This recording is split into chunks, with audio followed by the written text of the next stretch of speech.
If you're a teenager, you are in a very powerful position. Starting good money habits now will put you ahead for the rest of your life. Whether it be saving for life goals or big purchases, it's a great way to understand the value of money. Not to mention, these habits might stick with you for the rest of your life. It'll become much harder to learn when you're older with multiple financial obligations. If you haven't already started to work on your savings, it's never too late to get going. Whether you're 14, 25, or somewhere in between, here are the steps to get started and how you can replicate these exact steps in your life. Now, the first step is to decide for yourself how much of your income you're going to put away. If you're new to this, you might be asking yourself, how much should you save or invest? Or if you even have enough money for that. The truth is, you don't have to wait until you have hundreds of thousands of dollars in the bank to start. You just start, even if you're getting, $50 a week of pocket money, or maybe you have a side gig or part-time job that pays you. Whatever the figure is, you need to decide how much of it you're going to put away. Right now, you might be making $50 a week, and if you decide to put away $10 a week, that's not really going to be noticeable. And you're right,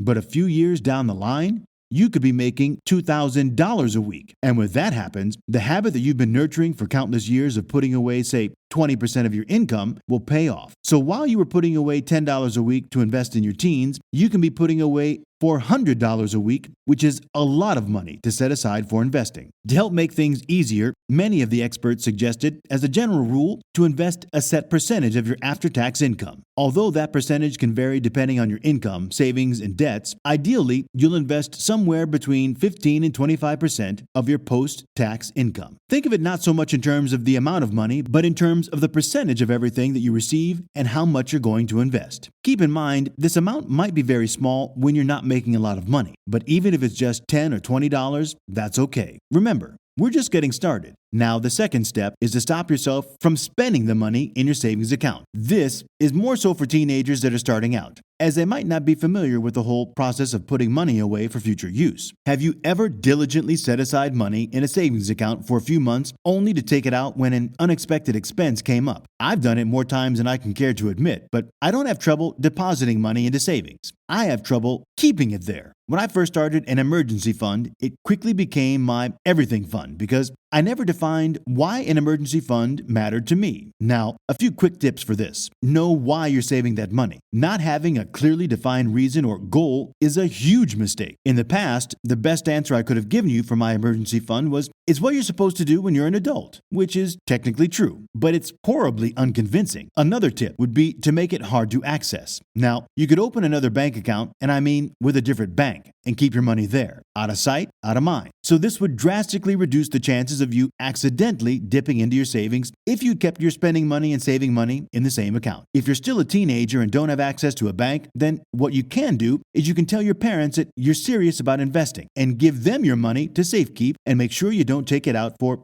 stupid stuff. Even though it is a small amount today, in your early 20s, it can become a huge sum of money. So this way, you can train yourself and get used to it because, things come up. Maybe you want that brand new gaming console, or you might be tempted to go to your favorite singer's concert. The good news is, you won't have to do this forever. I definitely don't give away my money to someone to safeguard because I'm worried that I will spend it all. This is mainly just for those early years until you're able to do it yourself. Now, the third step for teenagers is to get a credit card as soon as you're able to and just spend a little bit on it every single month. If you don't have a credit card yet, you might not know that it actually has a lot of benefits. Some people even see credit cards as a risk. However, contrary to popular belief, if you can use the plastic responsibly, you're actually much better off paying with a credit card than with a debit card and keeping cash transactions to a minimum. Using a credit card comes with a myriad of benefits like improving your credit score, cash back and rewards, and also safety compared to debit cards. First, let's talk about your credit score and why it's important. A credit score is a number that shows how effectively you repay loans. Banks assess your credit score before issuing a loan, and if you plan to buy a house or a new car at some point and you're going to take a loan, your loan's approval will depend on how good your credit score is. But how does using a credit card, which is an added financial commitment, improve your credit score? It all comes down to how quickly you repay your credit card debt. So,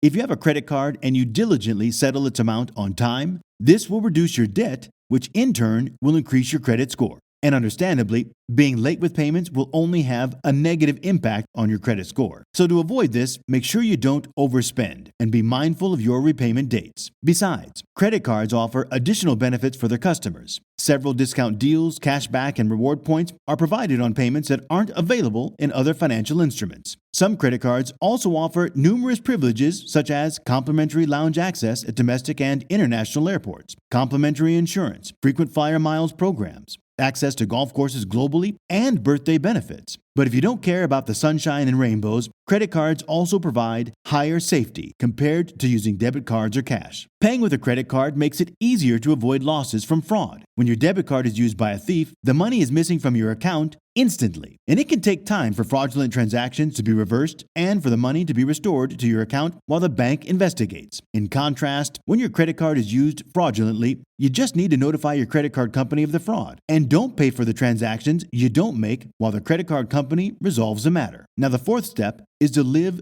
below your means. Living below your means isn't always easy, but it's essential for financial security. If you're regularly dipping into your savings or overdraft, you're living above your means. The only way to combat this is to do the complete opposite and live below your means. To make this work, you must spend less to have money left over each month. Living below your means requires dedication and discipline, and you'll have to leave your habit of impulse buying at the door. It can be tough to admit that you don't have the budget to live in a certain way, but accepting your situation and taking control of it is the first step to financial freedom. The first step in this requires you to build self-discipline with spending. To be disciplined with money, you must be organized with your earnings, spending, and investing. A budget is just a way to track how much money is coming in and how much money is going out each week or month. The budget can be done by hand or on your computer. The idea is to watch exactly how much is coming in the form of income and how much is going out in the form of expenses. Another way of helping you to live below your means would be to improve your money mindset. Attaining the right mindset to build wealth means working on the way you think, working on discipline, getting uncomfortable, and doing what it really takes to get to your end goal. Improving your mindset is not a one-off thing. Just like the muscles in your body, you have to work to maintain it continuously, otherwise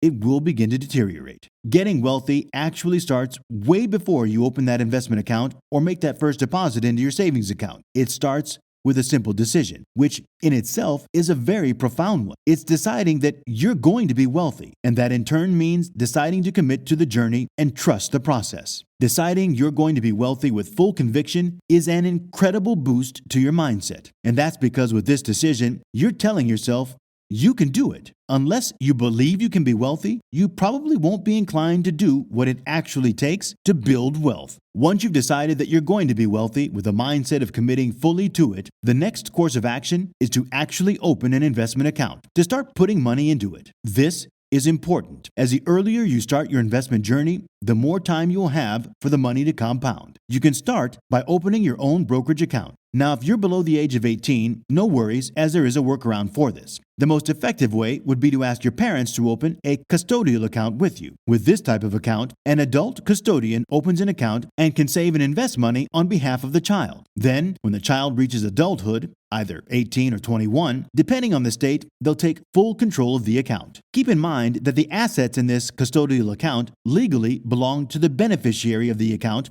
which is the child. The parents are acting as a placeholder until the child reaches the age of adulthood. If you're a teenager already of legal age, then great. All you have to do is open an investment account and start. But before you start, you need to commit to finding more education about money and investing. A thirst for knowledge is critical if you want success. Learn how to research stocks, how to read balance sheets, how to avoid value traps. On top of that, learn about as many investing strategies as you can. Don't stop at the first one you learned. Learn about value investing, growth investing, momentum investing, trend following, index investing, and asset allocation. Figure out what makes the most sense to you and apply that to your strategies. Don't just blindly follow what anyone says, including me. And this leads us to step number 6, which is to increase the percentage of income that you invest. There comes a time when you get a raise and start to earn more income. You'll need to increase your savings rate as well. This is important to prevent lifestyle creep, which can easily upset all the progress that you've made bit by bit. Lifestyle creep occurs when your standard of living improves due to higher discretionary income and former luxuries become new necessities. It has the potential to derail retirement plans and debt reduction, as frugality is replaced by spendthriftness. Lifestyle creep can start small, ordering a more expensive bottle of wine at dinner or buying a bag or electronic item you don't really need, but can quickly extend to more extravagant habits. Easily accessible credit and the use of credit cards, which enable bigger purchases, may contribute to lifestyle creep. This ties closely to the last step, where you have to be able to achieve the financial freedom we've all been dreaming of. The final destination, the end goal that everyone wants to achieve. You wouldn't want to get stuck being a Henry, otherwise known as high earners not yet rich. This refers to people who have significant discretionary income, but all or most of it goes towards expenses and liabilities, which means they're left with close to nothing at the end of the month. Now, the final step is where you would be able to achieve the truest sense of financial freedom, where you live off of your portfolio yields. If you invest your money in income-producing investment vehicles, you can create an income for yourself that will allow you to live without working. The trick is to have enough time to avoid having to withdraw any principal for living expenses. If you achieve this, you can count on your portfolio to maintain its value and possibly even grow through the years. To do this, you would need to plan ahead for a few things, which includes knowing your living expenses, calculating how big a portfolio size you need based on your living expenses, and planning your withdrawals while factoring in your portfolio growth, inflation, which increases your living expenses, and also taxes depending on your location when you withdraw from your portfolio. So this is it. This is the end goal. This is how you do it, how you free yourself and your family. So I hope you realize how significant these steps are and enjoy it as much as I did. Now, if you aren't at the last step yet, then you might be interested in this next video, where I break down this one secret that's often overlooked when you're starting out from scratch trying to build your own empire. Click to watch now.